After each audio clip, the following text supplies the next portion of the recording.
Ce programme est financé par les amis et partenaires du ministère de Joyce Meyer. Laissez-moi vous dire quelque chose. Vos péchés ne sont pas couverts, ils sont enlevés. Dieu ne se souvient absolument plus d'eux. Il les a retirés aussi loin que l'Est de l'Ouest. Et chaque jour est un jour tout neuf et vous pouvez avoir un tout nouveau début.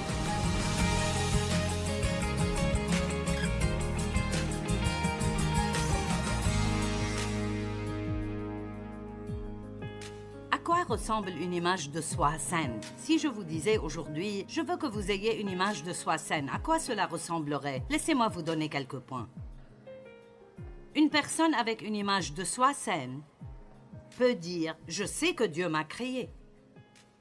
Vous n'êtes pas un accident, vous avez été créé délibérément, avec soin et de manière complexe dans les entrailles de votre mère par la main de Dieu. Par la main de Dieu. Vous avez une empreinte digitale qui ne ressemble à aucune autre dans le monde entier.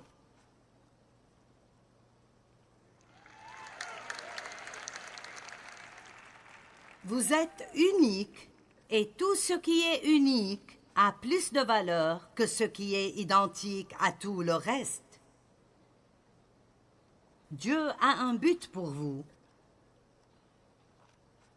Et il vous aime inconditionnellement.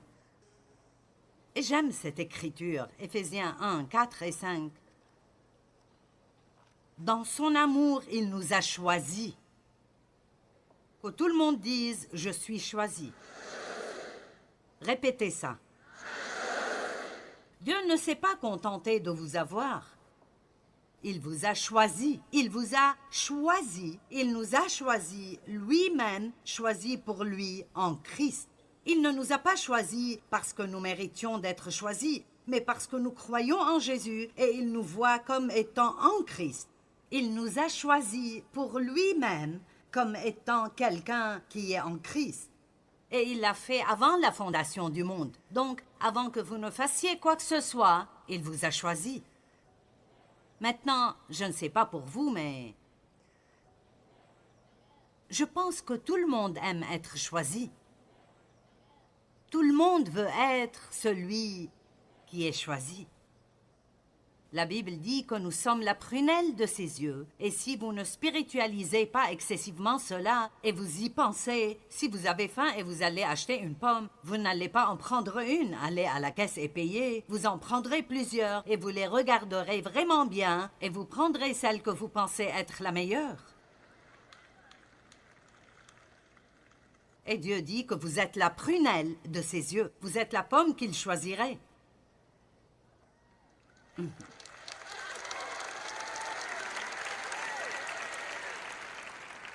Vous dites, eh bien, comment pouvons-nous tous être la prunelle de ses yeux? Parce que Dieu est Dieu, et il peut tout faire pour tout le monde en même temps.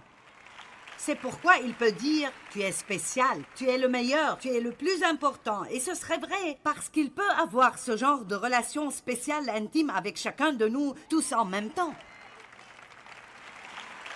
Allez, je ne vous laisserai pas avant que vous ne décidiez de vous aimer. Vous dites, eh bien, j'ai 20 kilos de trop, comment puis-je m'aimer? Eh bien, si vous commencez à vous aimer un peu mieux, vous perdrez peut-être du poids.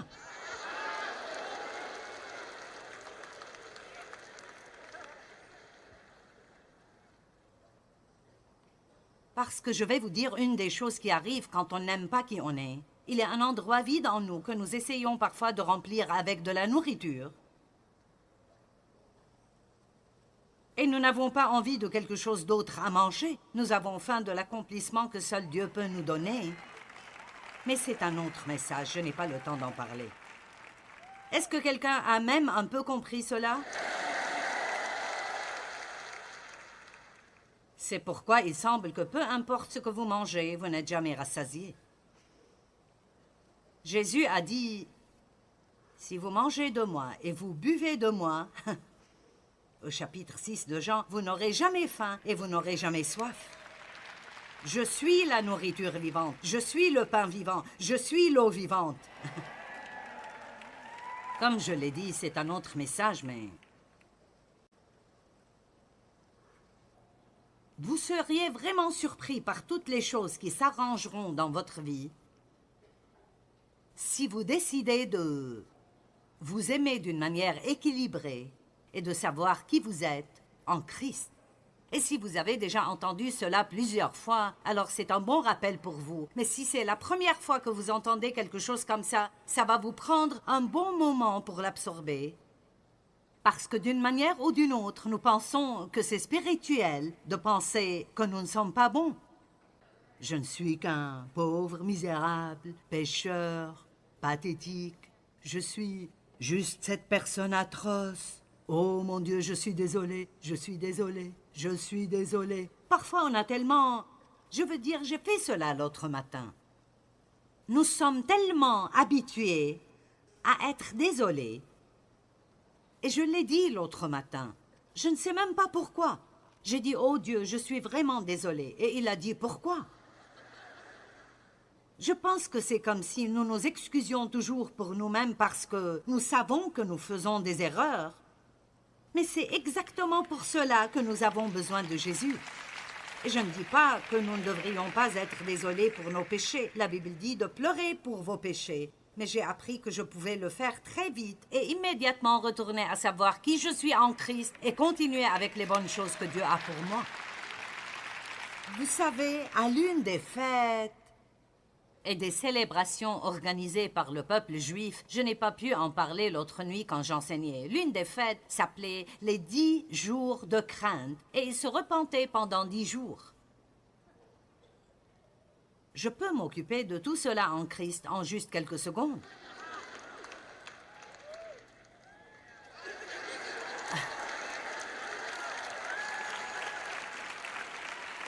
Vous voyez, maintenant ne soyez pas super religieux avec moi. Eh bien, maintenant, attends une minute. Tu sais, je ne pense pas que tu devrais te sentir aussi bien dans ta peau. Vous oubliez quelques petits mots en Christ, en Christ, en Christ, en Christ. Écoutez, je sais ce que je ne suis pas sans lui et je suis moins que rien. Mais si vous voulez avoir une victoire dans cette vie, vous feriez mieux de savoir qui vous êtes en lui. Je connais Paul, je connais Jésus, mais qui êtes-vous? Allez, vous feriez mieux de vous libérer. Je veux entendre de bons vieux cris ici cet après-midi.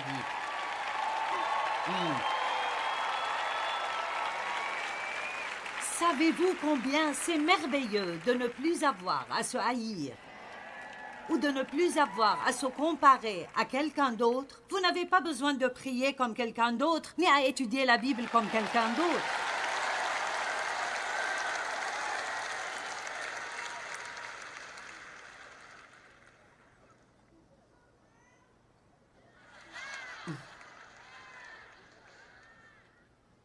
L'une des choses les plus effrayantes au monde est que nous ne soyons pas choisis. Et quand j'étais à l'école primaire, ils faisaient la chose la plus stupide. C'était la façon de faire les choses. Nous jouions au softball dans l'une de nos activités sportives. Ce que l'enseignante faisait était de prendre toute la classe et de choisir 2 personnes comme capitaines des 2 équipes. Certains d'entre vous secouent la tête, vous connaissez ça. Et puis, les capitaines se tenaient là et choisissaient. Je te veux dans mon équipe, je te veux dans mon équipe, je te veux dans mon équipe, je te veux dans mon équipe. Eh bien, la chose la plus effrayante au monde était la pensée d'être le dernier à rester là et de savoir que personne ne vous voulait. Je m'en souviens encore. Je me souviens encore de combien c'était affreux. Quelqu'un s'en souvient? Waouh, cela signifie que... Beaucoup d'entre vous, nous venons d'une autre ère. Et je n'étais pas, je veux dire, j'étais médiocre dans les jeux de balle, je n'étais certainement pas bonne, donc je n'ai jamais été l'une de ceux qui ont été choisis en premier, ni en deuxième, ni en troisième, ni même au milieu. Heureusement, je n'étais généralement pas la dernière à être choisie. Mais je me souviens à quel point c'était affreux d'avoir peur d'être la dernière. Et écoutez, vous pouvez sortir d'ici avec cette confiance aujourd'hui. Vous ne serez jamais, jamais le dernier à être choisi par Dieu.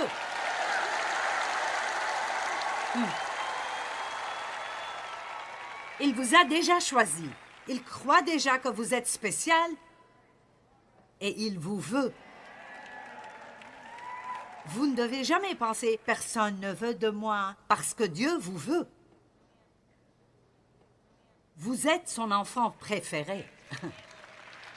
Vous êtes la prunelle de ses yeux. Et vous n'avez plus besoin de vous asseoir à l'église et de regarder les gens sur l'estrade et de penser qu'ils ont quelque chose que vous n'avez pas. Je vais vous dire ce qu'ils ont. Ils ont un don que Dieu a mis en eux. Vous avez un don que Dieu a mis en vous et ils sont tous égaux devant Dieu. Tout ce que vous avez à faire est la partie que Dieu vous a confiée. Arrêtez de rester à l'écart dans la vie, assis dans vos fauteuils, à essayer d'admirer toutes les personnes qui, selon vous, ont réussi dans la vie, car aucun d'entre nous n'a tout le contrôle. Et Dieu merci, nous ne l'avons pas. Même si, dans son amour, il nous a choisis comme lui appartenant en Christ. Lui appartenant en Christ. La deuxième chose à savoir est que vous êtes précieux. Le diable veut que vous pensiez que vous ne valez rien. Qu'est-ce que je fais ici? Qu'est-ce que je fais? Je ne suis qu'une mère. C'est la chose la plus affreuse à dire. Je ne suis qu'une mère. Les mères sont les personnes les plus impressionnantes du monde. Je veux dire vraiment et certainement, elles sont phénoménales. L'influence que vous pouvez avoir sur vos enfants, l'influence que vous avez chez vous, une femme donne le ton et l'ambiance chez elle, à moins que vous ne soyez marié à mon mari. C'est difficile de le mettre de mauvaise humeur. Vous connaissez le dicton « Si maman n'est pas heureuse, personne n'est heureux ». Eh bien, à certains égards, c'est vrai. Vous êtes précieuse. Sophonie 3,17, si vous n'avez jamais vu ces écritures, ce sont des écritures à crier. L'Éternel, ton Dieu, est au milieu de toi, comme un guerrier, un héros qui sauve. Il fera de toi sa plus grande joie. Il gardera le silence dans son amour et ne mentionnera pas tes péchés passés. Il aura pour toi des transports d'allégresse.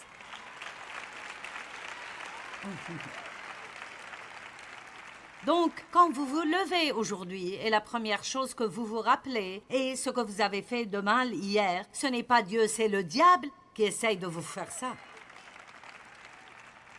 Pourquoi? Parce qu'il veut vous voir avant le matin même, commencer déjà à penser à tout ce qui ne va pas en vous. Je veux que vous commenciez à combattre le diable en vous levant le matin. Et dès que vous entendez quelque chose comme ça, ouvrez la bouche et dites « Mon Dieu m'aime ». La prochaine fois qu'il essaye de vous raconter un mensonge, dites « Je suis spécial. Je suis précieux. » Je dis au diable « Nous pouvons jouer à ce jeu toute la journée. Tu me dis ce que je ne suis pas et je te dis qui je suis. »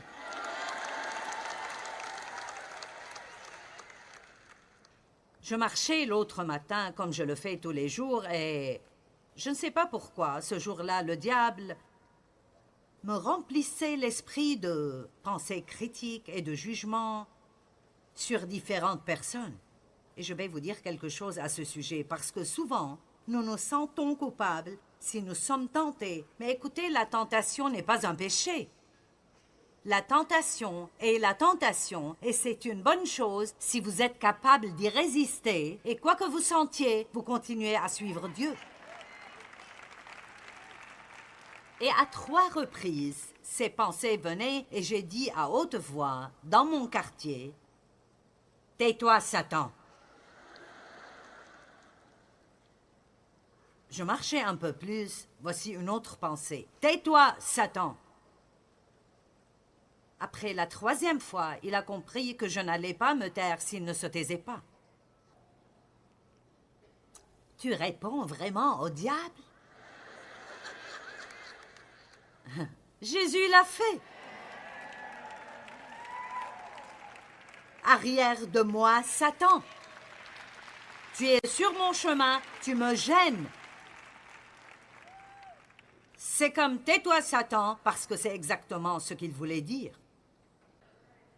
Allez, certains d'entre vous ne l'ont jamais fait. Vous avez écouté le diable jour après jour, vous avez assimilé ses mensonges et vous avez cru tout ce qu'il a dit à votre sujet. Eh bien, n'entrez pas dans l'église pour chanter « Tais-toi, Satan » si vous n'allez pas le faire.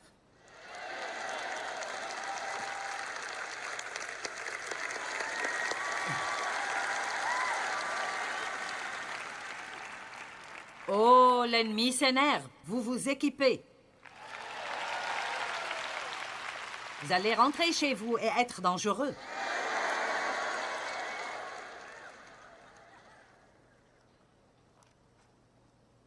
La troisième chose que vous devez savoir est que votre valeur ne dépend pas de ce que les gens pensent de vous ou de la façon dont ils vous traitent. Elle est déterminée par qui Dieu dit que vous êtes.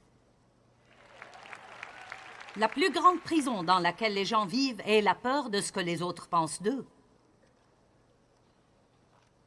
La plus grande prison dans laquelle les gens vivent est la peur de ce que les autres pensent d'eux. La vraie liberté vient de quand nous n'avons plus besoin que quelqu'un nous dise que nous sommes acceptés et valorisés.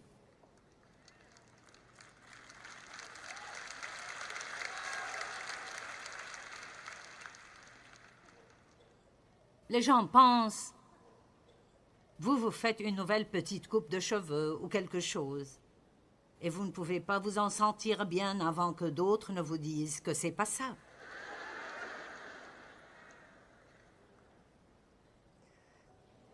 Nous demandons toujours aux gens, si personne ne dit rien, « Aimez-vous mes habits ?»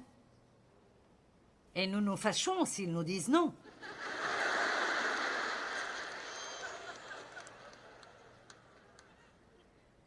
Mon assistante est intelligente. J'avais amené une petite veste que j'avais achetée. Je n'avais pas l'intention de la porter ici, mais je l'ai amenée au cas où.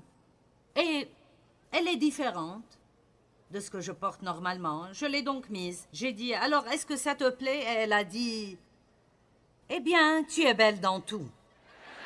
Et j'ai pensé, en d'autres termes, tu ne l'aimes pas vraiment. Elle est plus gentille que moi. J'aurais probablement dit, non, je n'aime pas ça du tout. Allez, vous êtes là? Hey, si vous aimez ça, portez-le. Ce n'est pas nécessaire que tout le monde approuve de ce que vous faites. Je ne sais pas si c'est trop de liberté pour vous. C'en est trop.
La quatrième chose que vous devez faire, si vous voulez avoir une image de soi saine, est de pouvoir dire « Je m'aime, je n'aime pas tout ce que je fais, mais je refuse de ruiner la vie que Jésus est mort pour me donner en me rejetant moi-même. Je m'aime, je n'aime pas tout ce que je fais. Et je peux vous affirmer que je n'aime pas tout ce que je fais. Je dis des choses parfois et je pense « Joyce, Joyce, Joyce. C'est vraiment mauvais quand vous le dites et le monde entier peut l'entendre. Je dis « Oh, Joyce, Joyce, Joyce, Joyce. » Je n'aime pas tout ce que je fais, mais je m'aime bien. Et Je ne le dis pas avec orgueil. Je crois que Dieu veut que nous nous aimions. Oui, pensez un peu pour pouvoir le comprendre.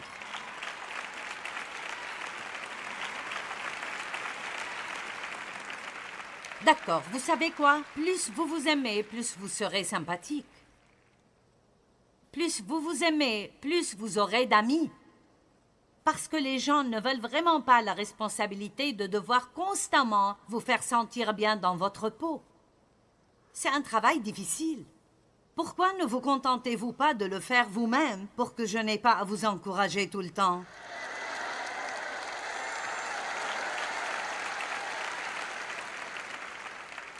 Mesdames, ne donnez pas à votre mari la responsabilité de vous garder heureuse.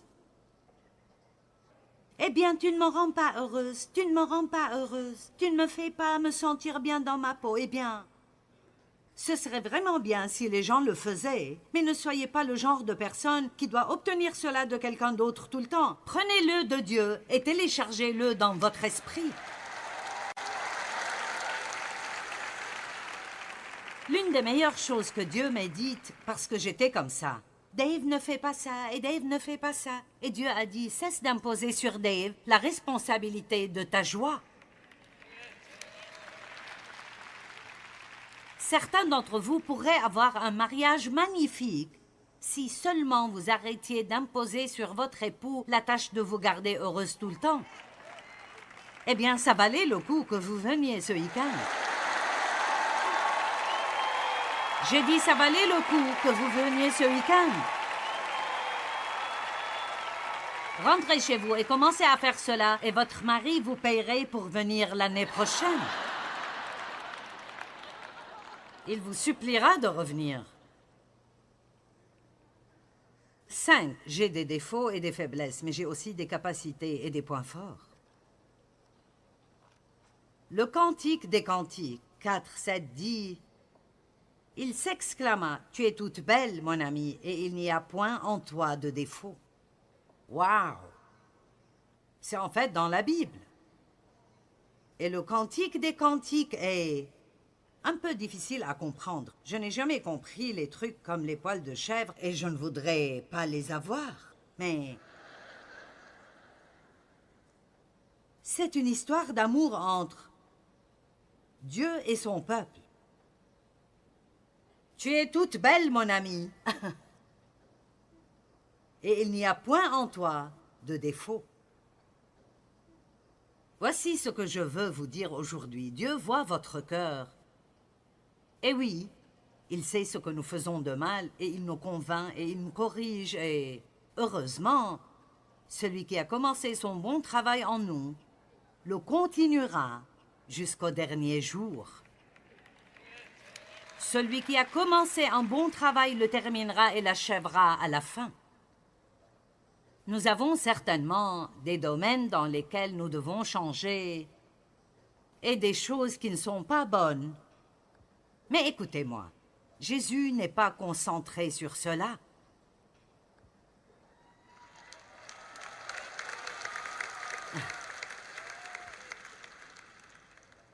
Allez, il me reste 8 minutes pour vous convaincre. Il n'est pas concentré sur tout ce qui ne va pas en vous, car il savait déjà tout ce que vous feriez de mal avant même de vous choisir. Dieu ne s'est pas coincé avec vous, il vous veut. Il vous veut.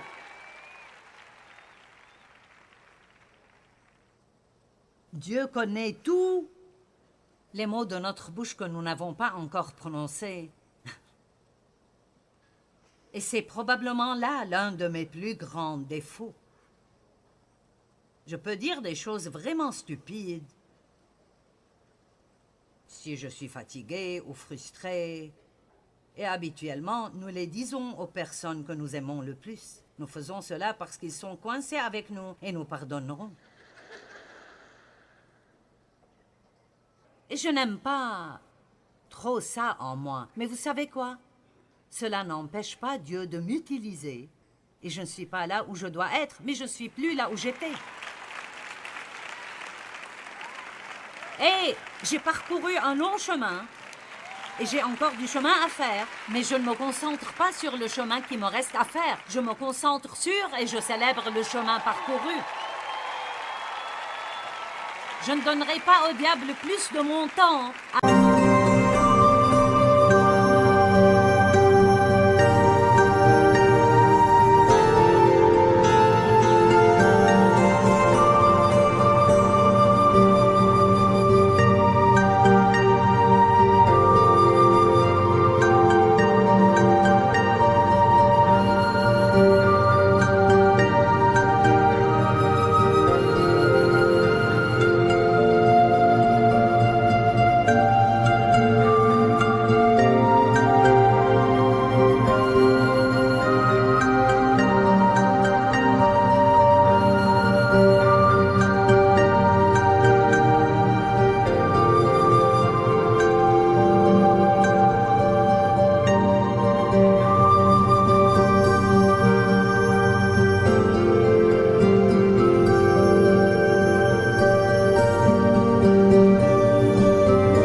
Être misérable à propos de quelque chose que j'ai fait et que je ne peux pas réparer et que Jésus a payé avec son sang.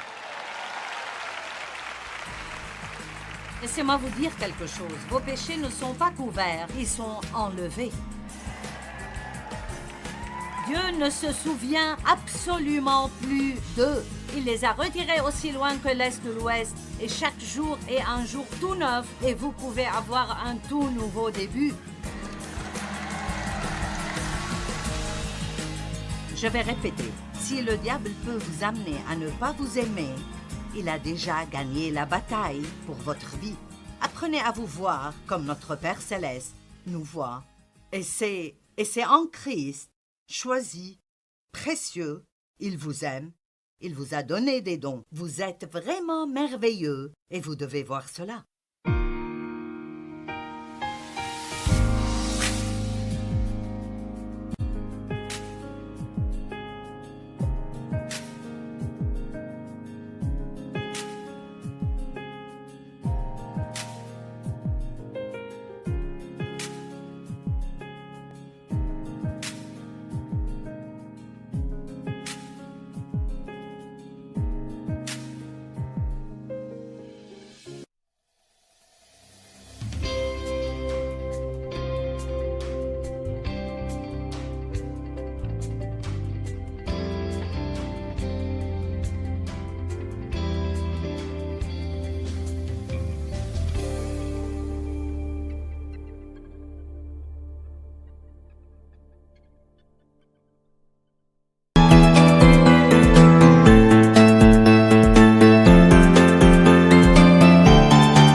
mẹ ru con hiu hiu chưa hè mùa lụt nước lũ bắt cá giữ